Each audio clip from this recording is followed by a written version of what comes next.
Assalamu alaikum wa rahmatullahi wa barakatuh. Que la paix, la miséricorde et les bénédictions d'Allah soient sur vous tous, chers frères et sœurs, chers invités, chrétiens et musulmans, et sur vous, cher docteur Zakir Naik, que nous avons l'immense honneur d'accueillir aujourd'hui. Je m'appelle Yassir, je suis étudiant en théologie comparée, et comme beaucoup de jeunes, je me pose des questions sur les débats qui agitent le monde autour du Coran. Récemment, certains prédicateurs chrétiens ont publié une liste de ce qu'ils appellent les 20 erreurs du Coran. Ils affirment que ces versets contiennent des contradictions scientifiques ou historiques et que cela remettrait en cause la parole divine. Alors ma question, cher docteur Zakir Naik, est simple mais profonde. Comment un musulman doit-il répondre à ces attaques? Et surtout, comment peut-on être sûr que le Coran ne contient aucune erreur? Le public écoute dans un silence respectueux. Des chrétiens notent, des musulmans murmurent « Bismillah ». Le docteur Zakir sourit, prend une respiration lente, puis commence à parler avec douceur et calme. Au nom d'Allah, le tout miséricordieux, le très miséricordieux. Cher Yassir, je te remercie pour cette question sincère et courageuse. Et je remercie nos frères et sœurs chrétiens présents aujourd'hui. Votre présence montre que vous cherchez la vérité, pas le conflit. Et Allah aime ceux qui cherchent avec un cœur sincère. Avant tout, il faut rappeler une chose essentielle. Le Coran n'est pas un livre d'histoire, ni un manuel de science, mais c'est un livre de signes. Allah dit dans le Saint-Coran: nous leur montrerons nos signes dans l'univers et en eux-mêmes jusqu'à ce qu'il leur devienne évident que c'est cela, la vérité. Sourate Fussilat, 41, verset 53. Le Coran contient plus de 1000 versets qui parlent de la science, non pas pour la remplacer, mais pour attirer l'attention de l'homme sur la création d'Allah. Les détracteurs disent: le Coran parle du soleil qui se couche dans une source boueuse. Il cite le verset de Sourate Al-Kahf, 18-86. Jusqu'à ce qu'il atteigne le couchant du soleil, il trouva que le soleil se couchait dans une source boueuse. Ils disent: voilà une erreur, le soleil ne se couche pas dans la boue. Mais si on lit avec compréhension, le Coran ne dit pas le soleil se couche réellement dans une source. Il dit: il trouva que le soleil se couchait dans une source boueuse. Le verbe utilisé est wajada, qui signifie il vit, il perçut. C'est une description visuelle de ce que Dhul Qarnayn voyait, pas une explication astronomique. De la même façon, quand on dit le soleil se couche sur la mer, personne ne croit qu'il plonge réellement dedans. C'est une perception humaine. Ainsi, ce n'est pas une erreur scientifique, c'est une figure de style. Et Allah sait mieux ce qu'il a révélé. Les opposants citent souvent la Sourate Al-Mu'minun, 23, 12 à 14. Puis nous avons fait de la goutte de sperme une adhérence, puis de l'adhérence un embryon, puis de l'embryon des os, et nous avons revêtu les os de chair. Ils disent: les os ne se forment pas avant la chair, c'est une erreur biologique.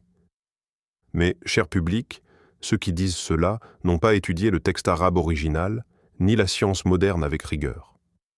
Les termes arabes alaqa, adhérence, et mudga, morceau mâché, décrivent avec exactitude les stades visibles au microscope. L'embryon s'accroche à la paroi utérine comme une sangsue. Puis il devient un petit morceau mâché, exactement comme le décrit le Coran. Et même la phrase « nous avons revêtu les os de chair » ne signifie pas que les os se forment entièrement avant la chair, mais que le squelette cartilagineux est enveloppé de muscles, ce que confirment les embryologistes modernes.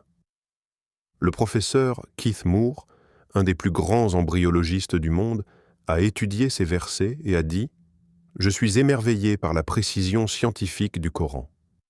Ces descriptions n'auraient pas pu être connues au 7e siècle, subhanallah. Voilà la vérité. On accuse le Coran d'avoir confondu Marie, mère de Jésus, avec la sœur de Moïse, parce que le Coran dit « Ô sœur de Haroun, ton père n'était pas un homme de mal, et ta mère n'était pas une prostituée. Sourate Maryam 19-28. Certains disent, voyez, Muhammad a confondu deux femmes séparées de plus de 1000 ans, mais en réalité, c'est une ignorance du style sémitique. Dans la tradition juive et arabe, frère ou sœur ne signifie pas toujours un lien biologique. Cela veut aussi dire descendant de ou issu du même peuple pieux. Ainsi, sœur de Haroun signifie femme pieuse comme Haroun, ou fille de la même lignée spirituelle. Et même dans la Bible, on retrouve cette manière d'exprimer les liens spirituels. Donc non, il n'y a pas confusion. Il y a cohérence linguistique et culturelle. Cher Yassir, chers invités, le Coran est un océan sans fond. Chaque siècle y découvre des trésors nouveaux. Il n'est pas limité par la science humaine, il invite la science à grandir. Allah dit « Ne méditent-ils donc pas sur le Coran ? S'ils provenaient d'un autre qu'Allah, ils y trouveraient certes de nombreuses contradictions. » Sourate An-Nisa 4.82. Remarquez bien. Allah défie les hommes de trouver une seule contradiction réelle dans le Coran. Et depuis 1400 ans, malgré les milliers de critiques, personne n'a réussi. Cher Yassir et chers jeunes présents, quand quelqu'un attaque le Coran, ne répondez pas avec colère, répondez avec savoir et patience. Car Allah dit « Et ne discutez avec les gens du livre que de la meilleure manière. » Sourate Al-Ankabut 29-46. Cela veut dire parler avec douceur, écoutez avant de juger. Et rappelez-vous que la vérité n'a pas besoin de violence pour être défendue. Le prophète Mohammed disait « Celui qui croit en Allah et au jour dernier, qu'il dise du bien ou qu'il se taise. » Sahih al-Bukhari. Alors, quand on vous dit « Le Coran contient 20 erreurs », demandez calmement « Montre-moi une seule vraie erreur. » Et avec connaissance, montrez comment chaque verset Masha'Allah, Amin. Merci à toi pour tes paroles sincères et merci à chaque personne présente ici, qu'elle soit musulmane ou chrétienne, d'avoir écouté avec un cœur ouvert. Le but de ce dialogue n'était pas de prouver qui a raison, mais de montrer que la vérité d'Allah n'a jamais été contre la raison. Elle la complète. Et je dis à mes frères et sœurs chrétiens présents ce soir, le Coran ne vous demande pas d'abandonner votre amour pour Jésus. Isa, paix sur lui. Il vous invite à le connaître comme Allah l'a réellement envoyé, à reconnaître que ce noble prophète n'a jamais dit « Je suis Dieu », mais qu'il a dit « Adorez Allah, mon Seigneur et votre Seigneur ». Sourate Al-Maïda 517. C'est là le lien entre nous, la foi en un seul Dieu, créateur de tous les peuples et de toutes les âmes. Il se tourne vers Amin. « Et toi, mon frère, ta génération porte une grande responsabilité, celle de défendre la vérité non par la dispute, mais par la lumière de la connaissance.